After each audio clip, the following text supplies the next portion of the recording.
दृष्टि आईएएस के audio article programme में एक बार फिर से आपका स्वागत है। मेरा नाम है सपना कुशवाहा।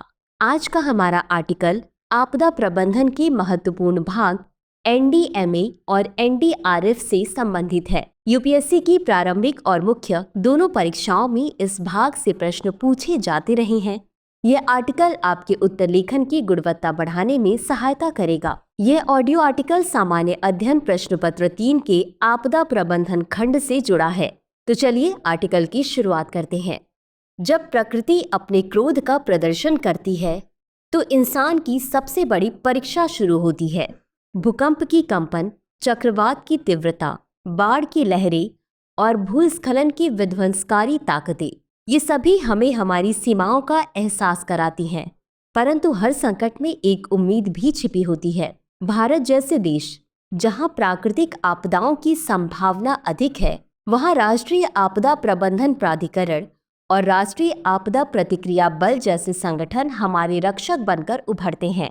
इन संगठनों की योजनाएं, त्वरित प्रतिक्रिया और साहसिक बचाव कार्य न केवल आपदाओं के प्रभाव को कम करते हैं, बल्कि लाखों जिंदगियों में उम्मीद का दीप जलाते हैं।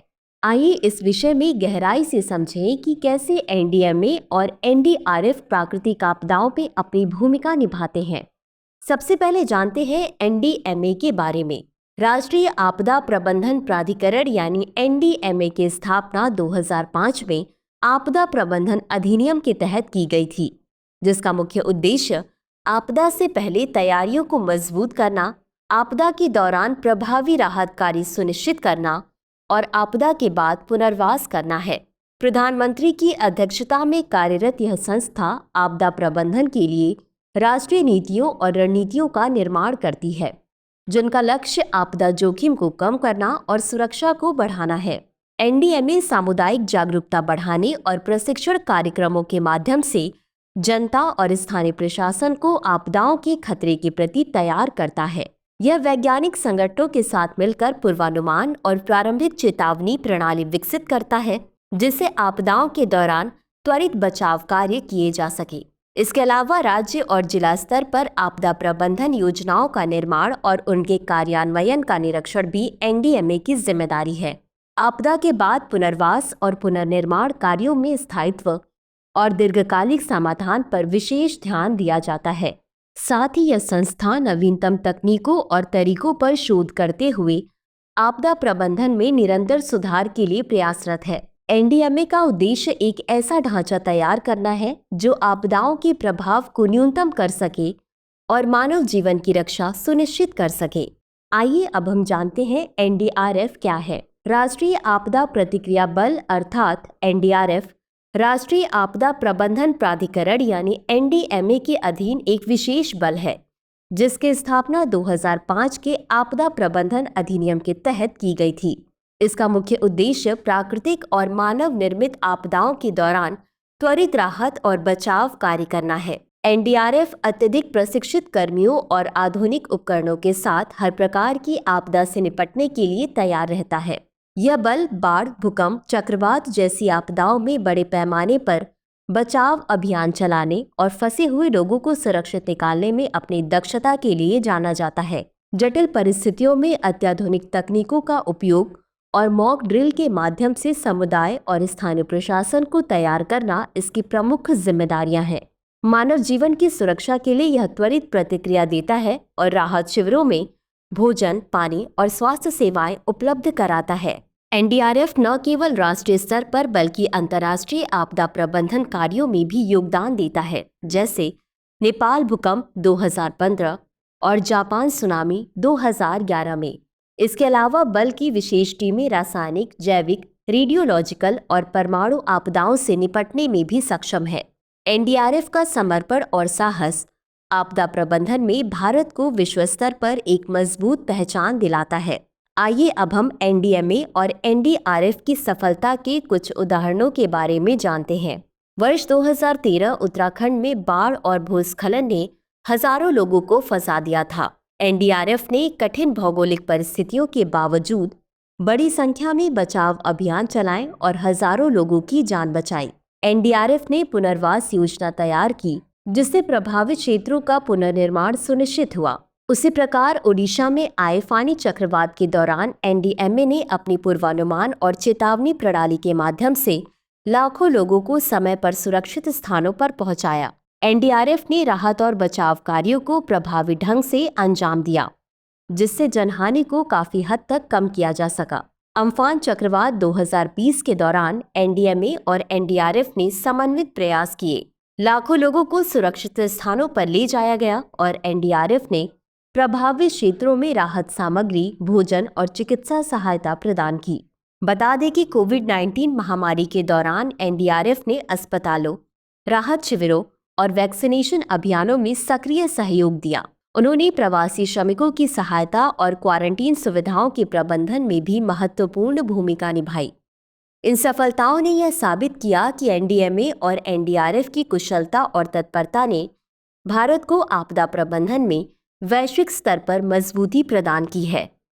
अब जानते हैं एनडीएमए और एनडीआरएफ के समक्ष क्या क्या चुनौतियां हैं। एनडीएमए और एनडीआरएफ जैसे संगठनों ने भारत के आपदा प्रबंधन ढांचे को मजबूत किया है, लेकिन इनकी प्रभावशीलता के सामने कई चुनौतियां भी हैं। सबसे बड़ी समस्या संसाधनों की कमी है, जहां आपदा प्रबंधन के लिए अत्याधुनिक उपकरणों और बुनियादी ढांचे की आवश्यकता महसूस होती है। कई बार बड़े पैमाने पर बचाव और राहत कार्यों के लिए आवश्यक संसाधन सीमित होते हैं, जिससे समय पर प्रभावी प्रतिक्रिया देना मुश्किल हो जाता है। इसके अलावा जलवायु परिवर्तन के कारण प्राकृतिक आपदाओं की आवृत्ति और तीव्रता में तेजी से वृद्धि हो रही है, जिससे इन संगठनों पर अतिरिक्त दबाव बढ़ा है। बता दें कि सामुदायिक भागीदारी की कमी भी एक महत्वपूर्ण चुनौती है। ग्रामीण और दूरदराज के क्षेत्रों में आपदा प्रबंधन के प्रति जागरूकता और प्रशिक्षण का अभाव है, जिससे इन क्षेत्रों में आपदा के समय प्रभावी प्रतिक्रिया में बाधा आती है। साथ ही संवेदनशील क्षेत्रों में दीर्घकालिक योजनाओं और विकास कार्यों की कमी भी एक बड़ी समस्या है। इन क्षेत्रों में आपदा से निपटने के लिए बुनियादी ढांचे और पुनर्निर्माण योजनाओं का अभाव अक्सर जान माल के नुकसान को बढ़ा देता है। इन चुनौतियों का सामना करने के लिए न केवल संसाधनों और तकनीकी उन्नति पर ध्यान देना आवश्यक है, बल्कि समुदाय को शामिल करते हुए दीर्घकालिक और सतत योजनाएं बनाना भी जरूरी है। एनडीएमए और एनडीआरएफ को इन बाधाओं से पार पाने के लिए सरकार, निजी संगठनों और जनता के सहयोग की आवश्यकता है, ताकि आपदा प्रबंधन को और अधिक प्रभावी बनाया जा सके। अब हम जानते हैं कि एनडीएमए और एनडीआरएफ को और अधिक प्रभावी बनाने के लिए भविष्य की क्या रणनीतियां होनी चाहिए। भविष्य में आपदा प्रबंधन को अधिक प्रभावी और सशक्त बनाने के लिए एनडीएमए और एनडीआरएफ को कई रणनीतियों पर ध्यान केंद्रित करना होगा। सबसे पहले तकनीकी उन्नति एक महत्वपूर्ण भूमिका निभा सकती है। सैटेलाइट इमेजिंग, आर्टिफिशियल इंटेलिजेंस और बिग डेटा का उपयोग करके आपदाओं का सटीक पूर्वानुमान लगाया जा सकता है और समय पर चेतावनी दी जा सकती है। इसके अलावा सामुदायिक जागरूकता को बढ़ावा देना भी आवश्यक है। स्थानीय स्तर पर मॉक ड्रिल और प्रशिक्षण कार्यक्रम आयोजित कर समुदाय को आपदाओं के प्रति तैयार किया जा सकता है, जिससे राहत और बचाव कार्य अधिक प्रभावी होंगे। जलवायु अनुकूल योजनाएं भी आपदा प्रबंधन का एक अनिवार्य हिस्सा बननी चाहिए। दीर्घकालिक समाधान और स्थायित्व के लिए जलवायु परिवर्तन को ध्यान में रखते हुए योजनाएं बनानी होंगी। इसके साथ ही निजी और सार्वजनिक साझेदारी को बढ़ावा दिया जाना चाहिए, जिससे आपदा प्रबंधन में निजी संगठनों और एनजीओज की भागीदारी सुनिश्चित हो सके। यह न केवल संसाधनों की उपलब्धता बढ़ाएगा, बल्कि राहत कार्यों में भी तेजी लाएगा। अंत में वैश्विक सहयोग को प्रोत्साहन देना होगा। आपदा प्रबंधन के क्षेत्र में अंतर्राष्ट्रीय अनुभवों और तकनीकों का आदान प्रदान कर भारत अपने आपदा प्रबंधन मॉडल को और अधिक सशक्त बना सकता है। इन रणनीतियों को लागू करके एनडीएमए और एनडीआरएफ न केवल आपदाओं से होने वाले नुकसान को कम कर सकते हैं, बल्कि भारत को एक वैश्विक आपदा प्रबंधन मॉडल के रूप में भी स्थापित कर सकते हैं। निष्कर्ष: भारत में आपदा प्रबंधन के दो मजबूत स्तंभ एनडीएमए और एनडीआरएफ है। जहां एनडीएमए दीर्घकालिक रणनीतियों और नीतियों के जरिए आपदाओं के प्रभाव को कम करने का प्रयास करता है, वहीं एनडीआरएफ आपदाओं के दौरान तुरंत राहत और बचाव कार्य सुनिश्चित करता है। इन दोनों संगठनों के समन्वित प्रयासों ने भारत को प्राकृतिक आपदाओं से निपटने में सक्षम बनाया है। हालांकि भविष्य में इनकी क्षमताओं को और अधिक सशक्त बनाने के लिए संसाधनों की वृद्धि, तकनीकी उन्नति और सामुदायिक भागीदारी पर ध्यान देना आवश्यक है। यह सुनिश्चित करेगा कि भारत हर प्रकार की आपदा के लिए तैयार रहे और जानमाल के नुकसान को न्यूनतम किया जा सके। तो अब हम चर्चा को यहीं विराम देते हैं और नोट कर लेते हैं आज का सवाल। एनडीएमए और एनडीआरएफ के कार्यों का विश्लेषण करते हुए भारत में आपदा प्रबंधन की सफलता और चुनौतियों पर चर्चा करें। तो व्यूवर्स, आज के लिए बस इतना ही। मिलते हैं अगले एपिसोड में किसी नए टॉपिक के साथ। तब तक के लिए धन्यवाद। डियर व्यूअर्स, अपने एग्जाम की तैयारी को और बेहतर करने के लिए हमारे चैनल को लाइक, शेयर और सब्सक्राइब करना न भूलें।